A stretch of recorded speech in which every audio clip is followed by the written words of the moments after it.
Well, welcome back. In a previous session, we looked at blood gas transport, carriage of oxygen and CO2 by the blood, and we're now going on to look at CO2 transport in more detail, in the sense that it very much influences the acid-base balance of the body. So this session is going to be devoted to acid-base balance, and then at the end of it, I'm just going to add a little bit about oxygen transfer to the tissues. Now, why is CO2 so important in acid-base balance? Well, it turns out that the body puts out about 240 mils per minute of CO2 all day long, and this is equivalent to something like 10,000 milliequivalents per day. Whereas the kidney, which is the other organ particularly concerned with acid-base balance, only puts out about 100 milliequivalents of fixed acid.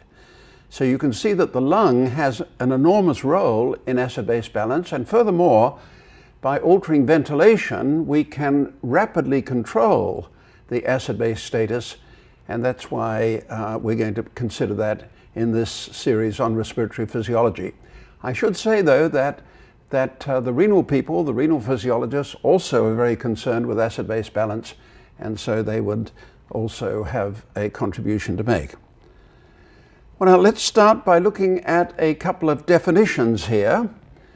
An acid is a molecule that releases hydrogen ions in solution. A base is a molecule that can accept a hydrogen ion. And a buffer is a substance that can reversibly bind hydrogen ions. So let's look at the buffering systems of the blood.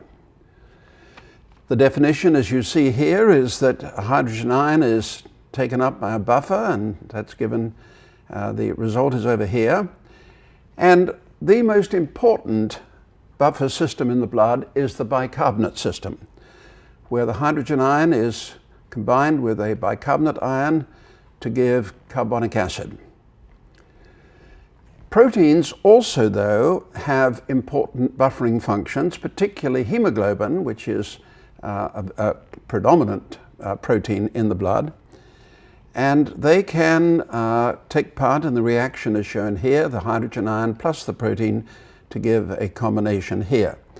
And the proteins work principally through the C-terminal carboxyl ends and the N-terminal amine groups. Those are the groups that are particularly important in the protein system.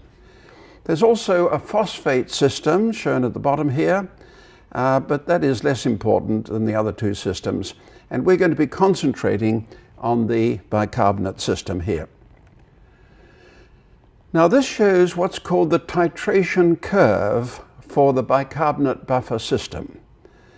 What this shows is the pH along this axis here. And here we're showing on the left-hand side what happens when you add carbonic acid or carbon dioxide to the solution, 0 to 100%. And what happens on this side, what this side shows, is the amount of buffer in the form of bicarbonate, the amount of bicarbonate ion that you're adding to the system. And you can see that there's an S-shaped curve when you plot these two variables together. And the maximum slope is at the center of this curve here, and that's called the pK. That's the maximum buffering region where adding acid or alkali causes the smallest change in pH. And you'll notice that this point, also known as the pK for the bicarbonate system, is at a pH of about 6.1.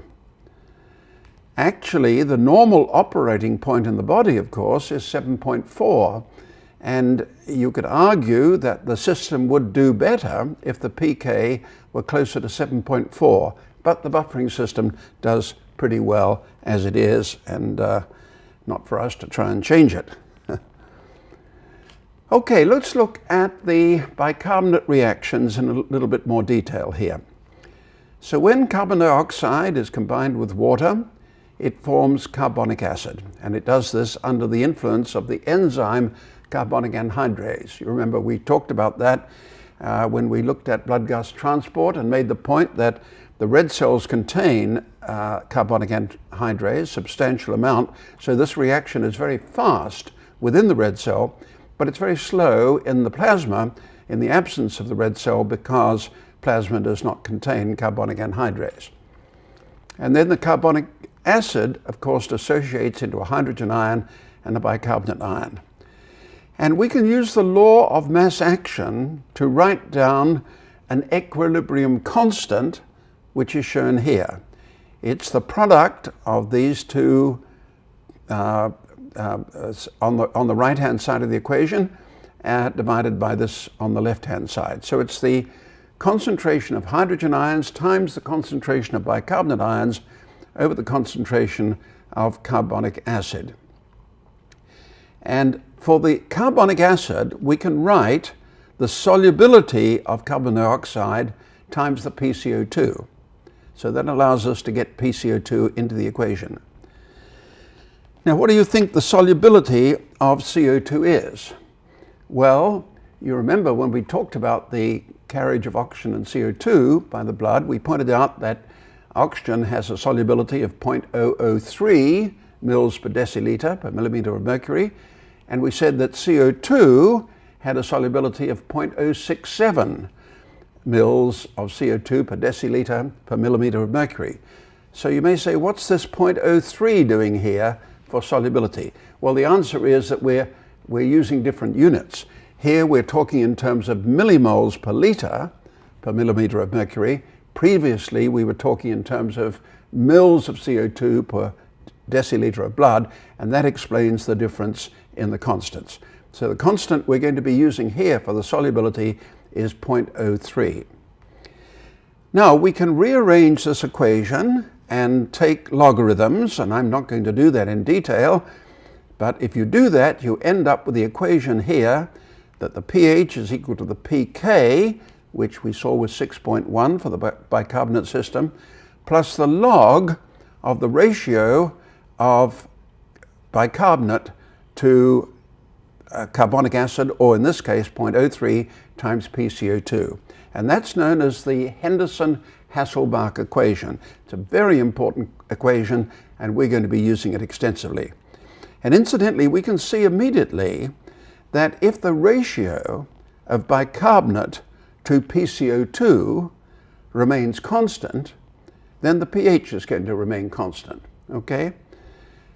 On the other hand, if we raise the bicarbonate concentration, keeping the PCO2 constant, then the pH will rise, and by contrast, if we keep the bicarbonate concentration constant and we increase the PCO2, then the pH has to fall. And we're going to look at those processes in detail. Now, it's interesting to derive the normal pH of 7.4 from the Henderson-Hasselbalch equation, and that's just shown here. Here's the Henderson-Hasselbalch equation, pH equals pK plus the log of HCO3 bicarbonate over 0.03 times PCO2. And pK, as we saw, was 6.1. The normal bicarbonate concentration in plasma is 24 millimoles. The normal PCO2, as we know, is 40. So 0.03 times 40 gives us 1.2. So we've got 24 over 1.2, and the ratio then is 20. The log of 2 is 0.3. The log of 20 is 1.3. So now we've got the pH equals 6.1 plus 1.3 equals 7.4. Isn't that nice? That's the way the normal pH comes out of the Henderson-Hasselbalch equation when we put in the appropriate levels for bicarbonate and PCO2.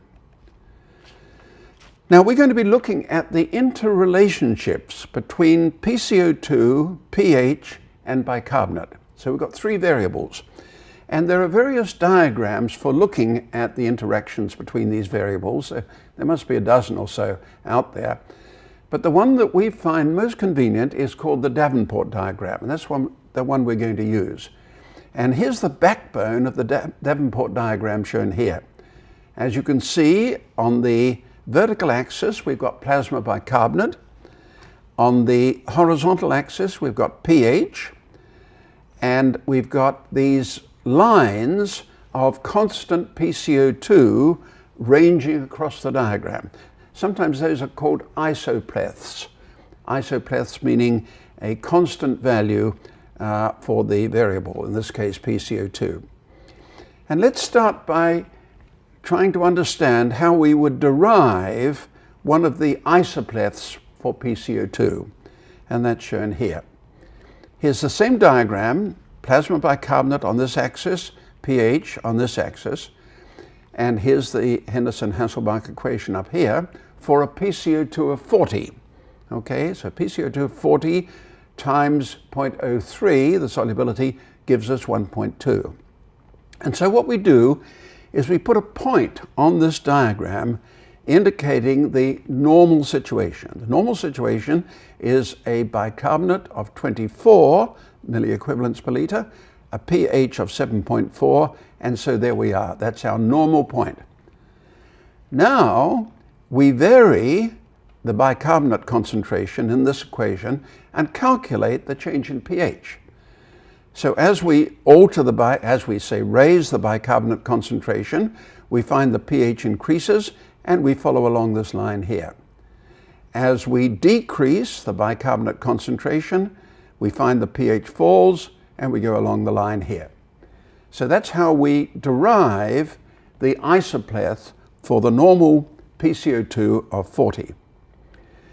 We do the same for all the other values of PCO2. Very simple to do, very simple calculation, and that gives us this fan or this sequence of lines on the diagram here for different PCO2 values. Incidentally, just notice, because sometimes beginning students get confused here, from left to right the PCO2 is falling. Sometimes people, when they're putting the diagram together, they get those round the wrong way. Okay, now there's another line on the Davenport diagram that's extremely important, and we introduce it here. And this is the buffer line for carbonic acid. Now the buffer line is what you get if you take a sample of blood, normal blood, and you expose it to increasing or decreasing PCO2 levels. Okay? Suppose we take a sample of blood and we increase, and that would have, say, the normal arterial blood will have a PCO2 of 40, pH 7.4, bicarbonate of 24, so normal value as we saw before. Now suppose we expose this blood to an increased PCO2 concentration. We expose it in a tonometer to gas containing an increased PCO2. Then what we would find is that we'd go up this line here. For example, if we doubled the PCO2 to 80, we would find that we had, of course, a PCO2 of 80, a bicarbonate of, about 30, and a pH of about 7.2, something like that. So this is an experimentally derived line as we take a normal sample of blood and expose it to different CO2 levels. The same thing happens if we take the normal sample again, and we reduce the PCO2 in the gas to which the blood is exposed, then we'll move along this part of the buffer line. So this is the buffer line for carbonic acid, if you like, with normal blood. Now the slope of the buffer line depends on various things, including the concentration of hemoglobin. The more hemoglobin we have, the steeper the slope of the buffer line. Why? Because with more hemoglobin, we've got more buffering effect, and therefore the change in PCO2 along this axis is going to be less for a given change in the change in, did I say PCO? The change in pH along the horizontal axis here is going to be less for a given change in PCO2. So the buffer line, the slope of the buffer line depends on the varying, on the buffering capacity. It's also true, for example, that in the body, the slope of the buffer line is slightly different from that in blood taken from the body and outside the body because of the action of the interstitial fluid, the extravascular interstitial fluid. Okay, so that's the buffer line, and those are the PCO2 isopleths. Now let's go to the 4 types of acid-base disturbances. And they fall into a nice pattern here. I don't think you'll find it difficult to follow this. It's a nice pattern. And the first one we're going to deal with is respiratory acidosis. Okay? Respiratory acidosis. Well, now with respiratory acidosis, what we're going to do is we're going to raise the PCO2.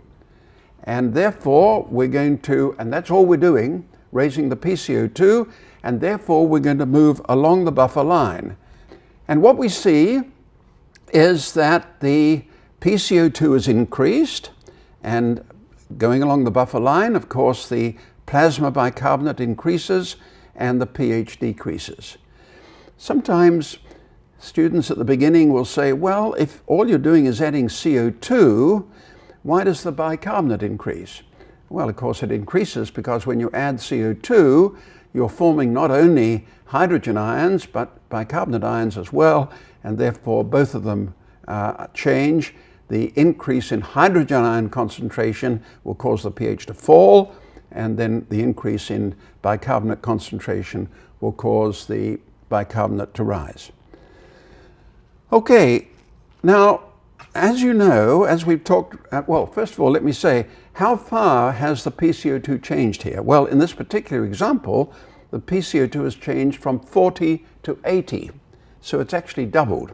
That means that other things being equal, the alveolar ventilation is halved, okay, because that comes from the alveolar ventilation equation that we've used extensively. Inverse relationship between the PCO2 and the level of ventilation. So here we've got a situation where the alveolar ventilation has halved and the PCO2 has gone from 40 up to 80. Okay, now the body, as you have heard, as we've discussed many times, is very, quotes, reluctant to see the pH change. A change in pH alters the function of enzymes in the body.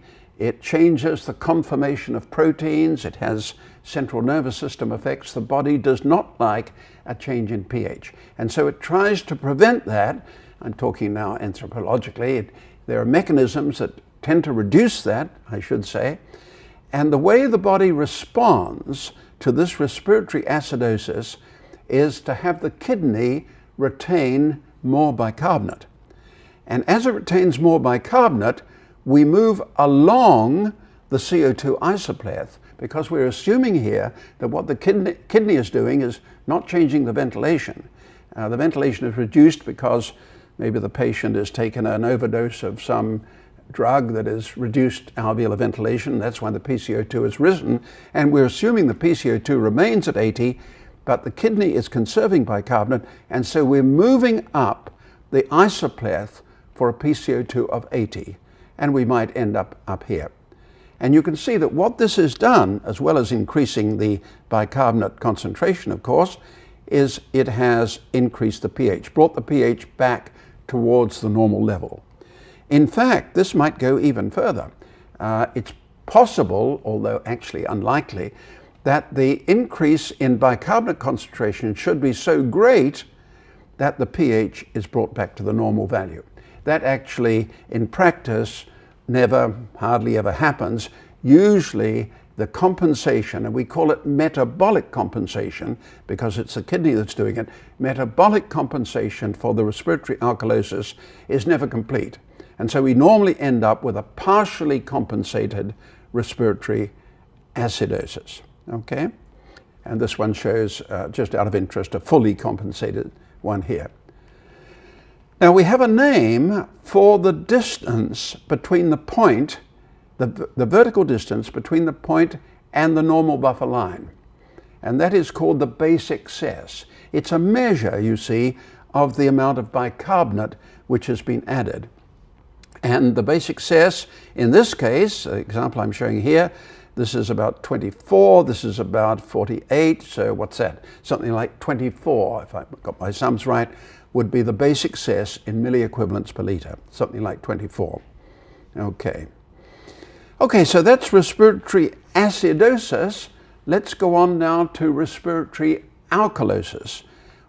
And perhaps before I do that, let's just mention what are the causes of respiratory acidosis. Well, I mentioned alveolar hypoventilation, and that can be caused, for example, by an overdose of certain drugs, cause hypoventilation. Morphine derivatives, for example, can do that. That would be one example. Another cause, though, of an increased PCO2, you recall, is ventilation perfusion inequality. That's a cause that some people are still a bit confused about, but ventilation perfusion inequality, you remember, affects the transfer of all gases by the lung, including carbon dioxide, so ventilation perfusion inequality can cause an increased PCO2. So the two main mechanisms of an increased PCO2 are hypoventilation, ventilation perfusion inequality. Okay, let's go now to alkalosis, which is the exact opposite, okay? In alkalosis, the primary change is in the PCO2. The PCO2 now falls, and this can be caused, for example, by hypoventilation. That would be the principal cause. Hyperventilation can occur in normal people because of anxiety or hysterical hyperventilation. Another example would be somebody going to high altitude, where the low PO2 in the air at high altitude stimulates the peripheral chemoreceptors, increases ventilation, drives down the PCO2. Again, following the alveolar ventilation equation. So in this case, what we've got is a PCO2 which has fallen from 40 to 20. And that means that the alveolar ventilation has been doubled. Okay, inverse relationship between the PCO2 and the level of ventilation. Okay, so what happens if we have respiratory alkalosis with hyperventilation, a reduced PCO2? Well, then the next thing that happens is that we can get, and here's the arrow shown there, next thing that can happen is that we can have a metabolic compensation for the respiratory alkalosis.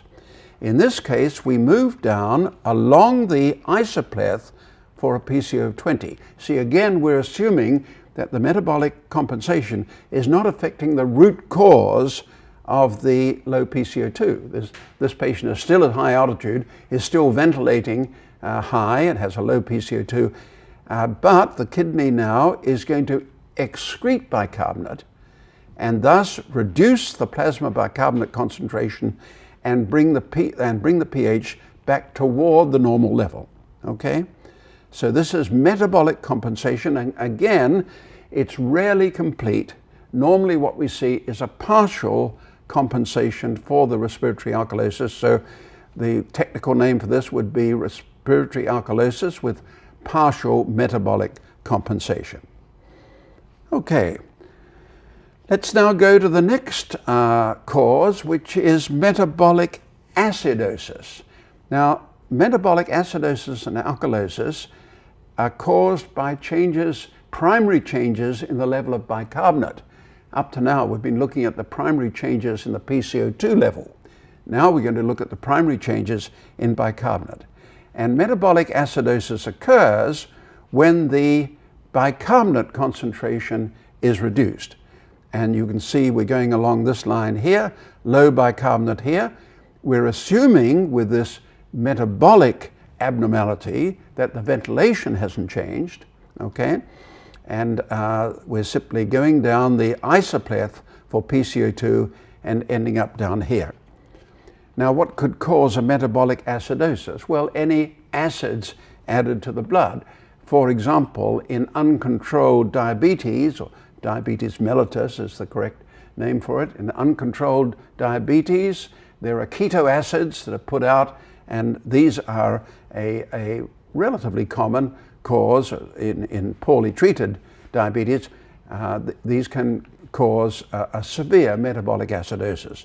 Another example would be lactate put out. If the tissues in the body, perhaps post-operatively or during an operation, become very hypoxic, those tissues will produce lactate, and that is another cause of metabolic acidosis, frequently occurs. So in this case, there's quite a severe metabolic acidosis. The pH has fallen from 7.4 to 7.1 or so. And of course, we've got a very acid situation. Now, again, the body doesn't like that. It would like to return the pH towards the normal level. How can we do this? Well, we can do this in part, at least, by respiratory compensation. And what the respiratory compensation does is it moves us along the buffer line, because what we're doing here is we're going to increase the ventilation and blow off CO2, and that, in a sense, is exposing blood to a lower CO2 on the buffer line. It's a new buffer line, okay, this one down here, and we're going to move along the new buffer line, which is parallel to the original buffer line here, because the buffering power of the blood, the buffering characteristics of the blood haven't changed, and we're going to move along the buffer line here, say to a PCO2 of 20, okay? So now we have a partially compensated metabolic acidosis. You notice that the pH has been brought back from about 7.1 to 7.2. It's still quite acidotic, but not quite so much as it was. And what we have is a respiratory response, respiratory compensation for the metabolic acidosis. So we're going to end up down here. So this is a common situation. What causes the increase in ventilation? Of course, we need an increase in ventilation to reduce the PCO2 from 40 to 20. Well, what causes it is the increased hydrogen ion concentration of the blood stimulating the peripheral chemoreceptors. So a patient with metabolic acidosis, say from uncontrolled diabetes, that patient will be seen to be hyperventilating because the patient has a low pH in the arterial blood, high hydrogen ion concentration, stimulating the peripheral chemoreceptors, and that increases the ventilation. Okay, let's now turn to the last of the four abnormalities, and that is metabolic alkalosis. Now, it's exactly the opposite of what we talked about before. Since, here's the normal value here, and since we're not changing ventilation, we're going to be moving along the CO2 isopleth, but in this case, with a metabolic alkalosis, the bicarbonate concentration has been increased, okay? And therefore we move up this line, and the point is up here. What could cause a metabolic alkalosis? Well, a loss of gastric acids, for example, could cause it. In fact, there's a condition in newborn babies called pyloric stenosis, where the baby has a block at the end of the stomach and can't push fluid or milk through it, and vomits, and often projectile vomiting, and those babies often develop a metabolic alkalosis because they're losing so much of their gastric juice, which is very acid. Another cause sometimes seen is people who take very large amounts of alkalotic drugs in order to, because they've got heartburn or something, they take a lot of Tums or whatever they are, and this gives them, if you take enough, a metabolic alkalosis. Now, compensation, respiratory compensation for a metabolic alkalosis is often not seen.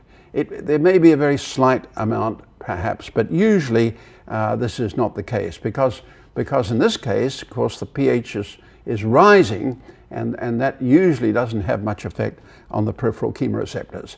Actually, in this particular instance, the artist has drawn a partial respiratory compensation for the metabolic alkalosis, okay? Now we're moving up the new buffer line here, and this buffer line is parallel to this one.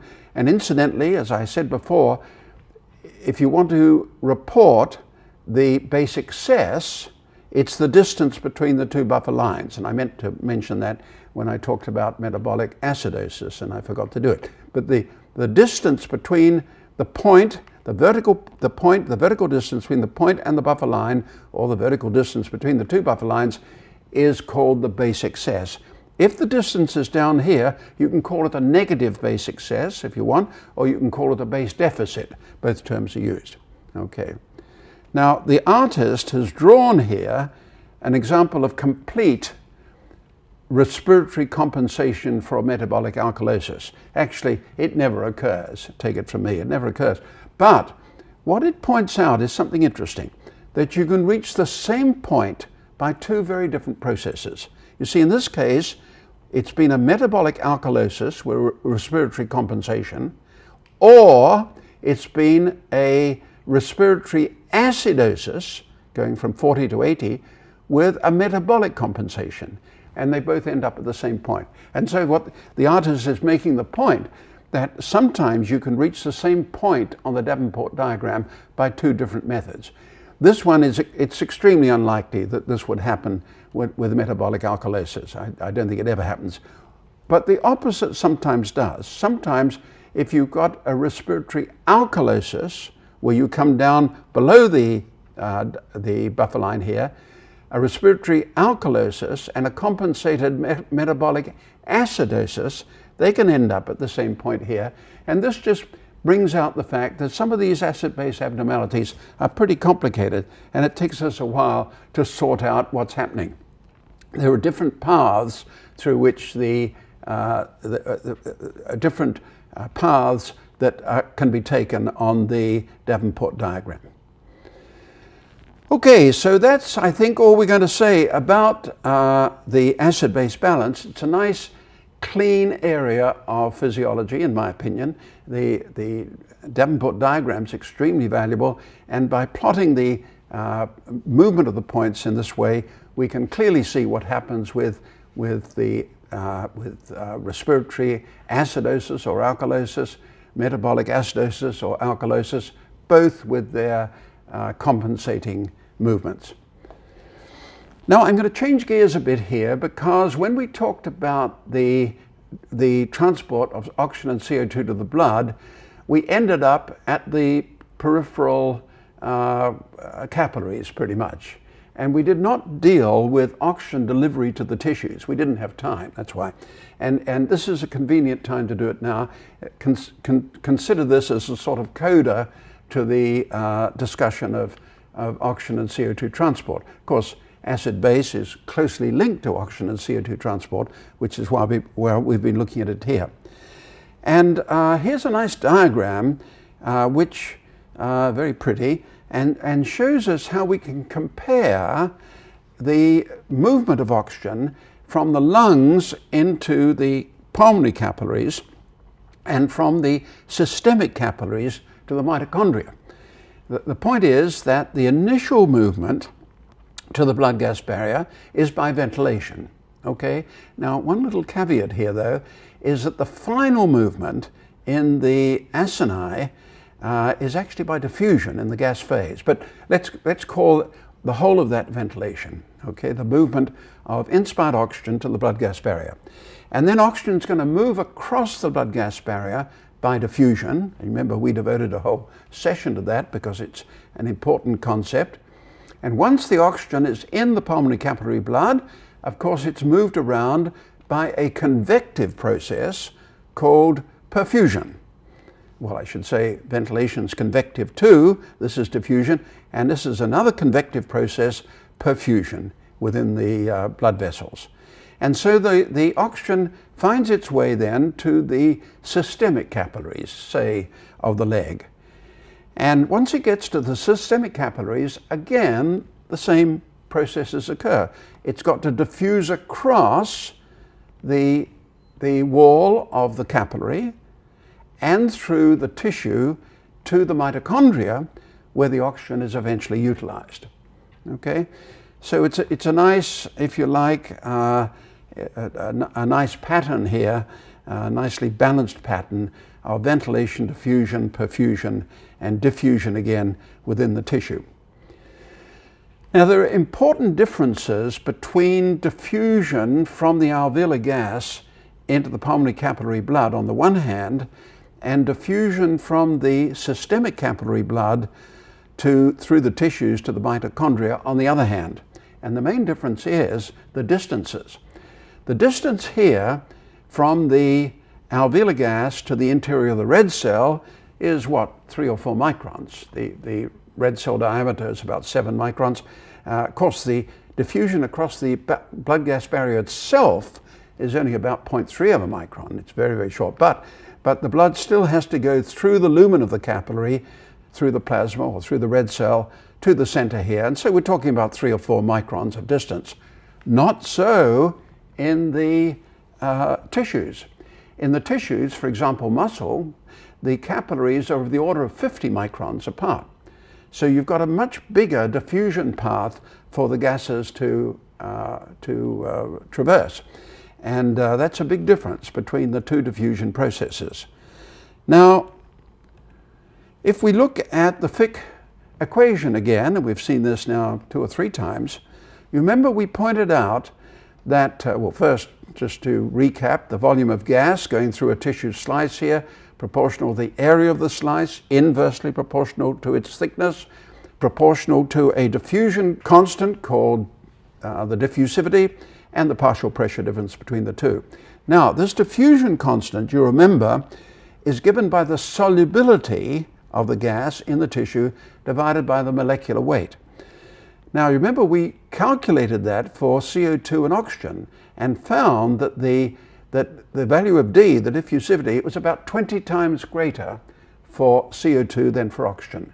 Why? Because the solubility of CO2 is about 24 times, 0.067 over 0.003, something like that. The molecular weights are slightly different. CO2 is 44, oxygen is 32, but by the time you take the square root, the difference is less. And so the net result of this equation is that diffusion occurs about 20 times faster for CO2 than it does for oxygen. So it's generally believed that in peripheral tissues, CO2 is not a problem. Oxygen is the one we're concerned about. CO2, because of its high diffusivity, is probably not a problem at all. Now let's look at an interesting problem, and that is the distribution of PO2 between capillaries in the periphery. And we'll take the leg or the arm or whatever. And initially you may find the diagram confusing, but this area here, which is a shaded area, is meant to represent the capillary, okay? And this shaded area is a capillary, and we're looking at the profile of the tissue PO2 between the two capillaries. That's what we're looking at here. Now, as oxygen diffuses away from the capillary towards the tissue, and of course it's going to be used in the mitochondria here, the PO2 falls. It falls because the oxygen is being consumed by the tissue. In fact, of course, if the PO2 was not falling, there'd be no diffusion of tissue out. The oxygen only diffuses along a partial pressure gradient. At any event, you can see that under normal conditions, say, the pattern is like this. We've got an area of lowest PO2 in the center of this tissue between the two capillaries here. But everything here is getting oxygenated as we would hope. But now let's look at the next example here, shown as B. In this case, the oxygen consumption of the tissue, or the oxygen available from the capillary, one or the other, means that the PO2 has fallen to 0 at some point between the two open capillaries. Okay, that would be probably midway between the two capillaries and probably at the downstream end of the capillaries where the PO2 values are least. Okay, and so now we've got what's called a critical situation where this tissue is only just getting oxygenated. And even worse happens if we go to C here. In C, there's a whole region where the PO2 has fallen to 0. And so this is a very serious problem. Maybe this occurs in the intensive care unit to some extent. And this tissue, of course, cannot undergo metabolism, oxygen-using metabolism. If it's going to survive, it's got to produce ATP by anaerobic glycolysis, and that it can do, and that will produce lactate as a result. So we've got a problem here, and again, this is likely to be in the center between two capillaries and presumably at the downstream end. So that's tissue hypoxia. Now, how far can the PO2 fall before the mitochondria get into difficulties? Well, it turns out, and this is very interesting, and it's been shown fairly recently now, that if you look at tissue, the main pressure drop in partial pressure, occurs at the capillary wall. And if you look at muscle tissue, for example, that's where most of the fall in the PO2 occurs. And that in the muscle itself, the PO2 is reasonably constant and also extremely low.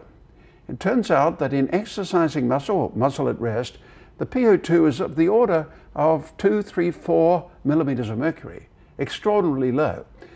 So you may say, well, why is the arterial PO2 so high at 100, and why is the PO2 in the peripheral capillaries so high? It goes from 100 or so down to the mixed venous value of 40 or so. Why is it so high? Well, it's high because you need the pressure gradient to move the oxygen from the tissue to the mitochondria. It's not that there is a big fall along the muscle itself, the muscle tissue itself. Apparently the big fall is at the capillary wall. So how much oxygen does a mitochondrion need to respire?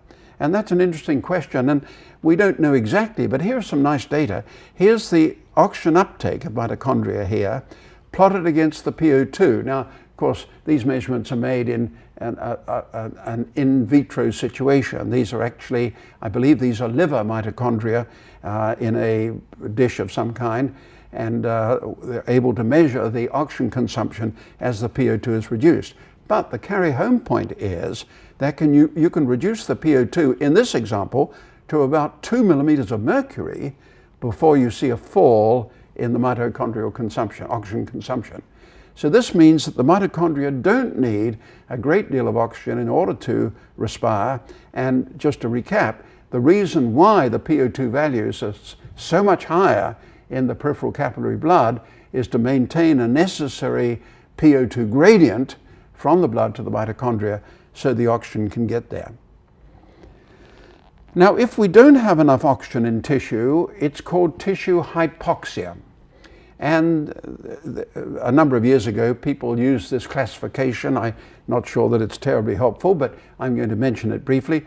There are 4 types of tissue hypoxia.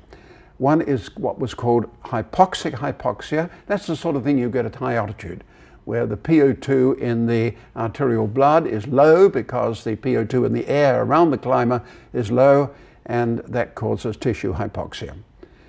Hypoxic hypoxia is the name given to that. The next one is anemic hypoxia, which, as its name implies, has to do with anemia, has to do with a low oxygen carrying capacity of the blood. And that's seen in a patient with anemia. There are many types of anemia, and I mentioned, I think the other day, pernicious anemia, which is a condition where you get extremely low levels of hemoglobin. And of course, since the blood is not able to carry much oxygen to the tissues may become hypoxic. The amount of oxygen being delivered to the tissues, of course, is the blood flow times the oxygen concentration. Okay, and if the amount of oxygen that can be carried by the blood is reduced because of severe anemia, low concentration of red blood cells, that's anemic hypoxia. The third cause is circulatory hypoxia, where you have maybe a general reduction in cardiac output as occurs during circulatory shock. A patient following a road accident will go into what's known as shock, where the blood pressure falls precipitously and the circulation is greatly reduced. And that's called circulatory hypoxia. And of course, that can cause, obviously can cause a low PO2 in the tissues because although you may have a lot of oxygen in the blood, it's not getting to the tissues. So that's quite clear. The most interesting one actually is histotoxic hypoxia. And that's a situation where where all the other things are normal, but there is a poison in the tissue that prevents the tissue from utilizing oxygen. And the best example of that is cyanide poisoning. With cyanide poisoning, the mitochondrial mechanism is interfered with, and so the body can't make ATP from the oxygen that's being delivered, and the tissues become extremely hypoxic. That's an interesting form of hypoxia in that in histotoxic hypoxia, the venous blood draining from the tissue has a high oxygen concentration. There's nothing wrong with the amount of oxygen getting to the tissue, but the tissue can't remove the oxygen from the tissue. So that's called histotoxic hypoxia. So let me briefly summarize then some of the points we've made in this session. We pointed out that the acid-base status of the body is very closely related to CO2 transport, that the lung deals with far more acids over the course of a day, carbonic acid, than the kidney does over the course of a day. So one up for the lung in terms of acid-base status. We talked about a few definitions, the definitions of acid, base, and buffer. We looked at the titration curve of the carbonic buffer system and pointed out how we determined that the pH, that the pK, the equilibrium constant, is 6.1 for that system. And we then derived the Henderson-Hasselbalch equation, which is critical to understanding acid-base status. We used the Davenport diagram. There are others as well, but the Davenport diagram I think is a particularly useful one. Talked about the CO2 isopleths and the blood buffer line. And then we went to the four principal acid-base disturbances, the primary acid-base disturbances. We had respiratory acidosis and alkalosis, and then we had metabolic acidosis and alkalosis, and we talked about the compensations.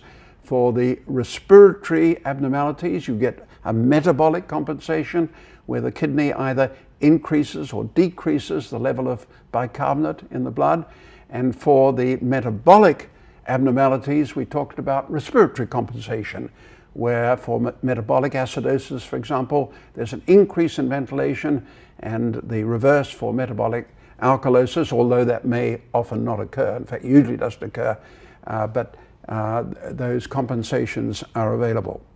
And we also pointed out that on the Davenport diagram, sometimes you can end up at the same point on the diagram from two different paths.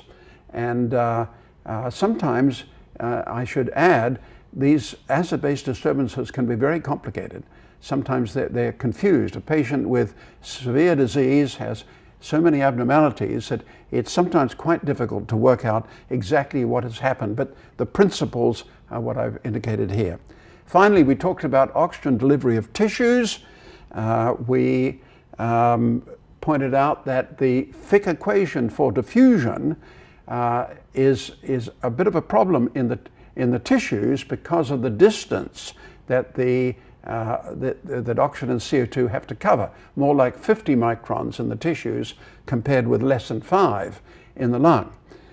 We did, however, point out that the problem is going to be for oxygen, not CO2, because the rate at which CO2 diffuses through tissue is some 50 times that of oxygen.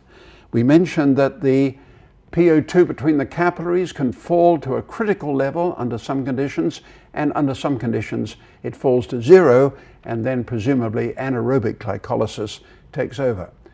We also pointed out that the mitochondria actually work at a very low PO2 level, or can work at a very low PO2 level, and that, you remember in the example I showed, you can reduce the PO2 to around about 2 millimeters of mercury before the mitochondria stop utilizing oxygen.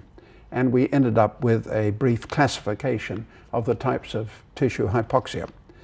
So that's all I'm going to say about this interesting topic of acid-base status, a very important topic in the clinical setting, by the way, desperately important topic in the clinical setting, and hope to see you next time.